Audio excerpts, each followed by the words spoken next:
پشاور سے مسافر ٹرین جعفر ایکسپریس 16 روز بعد کوئٹہ کے لیے روانہ ہو گئی۔ کوئٹہ روانہ ہونے والی جعفر ایکسپریس میں 280 مسافر سوار ہیں۔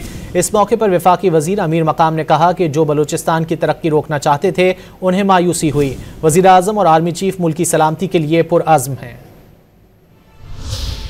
خیبر پختونخوا اور بلوچستان کے درمیان چلنے والی اہم مسافر ٹرین 16 روز بعد بحال۔ پشاور سے جمعرات کی صبح روانہ ہونے والی جعفر ایکسپریس میں 280 مسافر سوار ہیں۔ اس موقع پر پشاور ریلوے اسٹیشن پر میڈیا سے بات کرتے ہوئے وفاقی وزیر انجینئر امیر مقام نے عزم ظاہر کیا کہ دہشت گرد پاکستان کو مفلوج نہیں کر سکتے، ان کے عزائم کامیاب نہیں ہونے دیں گے۔ آرمی چیف کی قیادت میں دہشت گردوں کو شکست دیں گے۔ وزیر اعظم اور آرمی چیف ملک کی سلامتی کے لیے پرعزم ہیں۔ ان لوگوں کی شکست اور مایوسی ہوگی جو چاہتے کہ پاکستان میں زندگی اس طرح مفلوج ہو جائے، پاکستان کی ڈیولپمنٹ اس طرح مفلوج ہو جائے، بلوچستان کی ترقی رک جائے، پاکستان کی ترقی رک جائے، جو ان کے عزائم ہیں تو انشاءاللہ تعالیٰ ان کو کامیاب نہیں ہونے دیں گے۔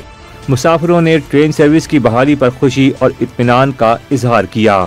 کوئی ڈر خوف والی بات نہیں ہے، ٹھیک ہے، ہم لاہور جا رہے ہیں، ٹھیک ہے، اور جو 11 مارچ کو حادثہ ہوا تھا، ٹھیک ہے، اس کا جو مسافر تھے اس میں بیٹھے، ٹھیک ہے، جن کی جانوں کو خطرہ تھا، ٹھیک ہے، جو ہاسپٹل وغیرہ گئے ہیں، ٹھیک ہے، اب ہمیں کوئی پریشانی نہیں ہے، ٹھیک ہے۔ جعفر ایکسپریس کو 11 مارچ کو ضلع کچھی کے علاقے میں دہشت گرد حملے کا نشانہ بنایا گیا تھا۔ اس واقعے کے بعد کوئٹہ سے اندرون ملک ٹرین سروس معطل کر دی گئی تھی۔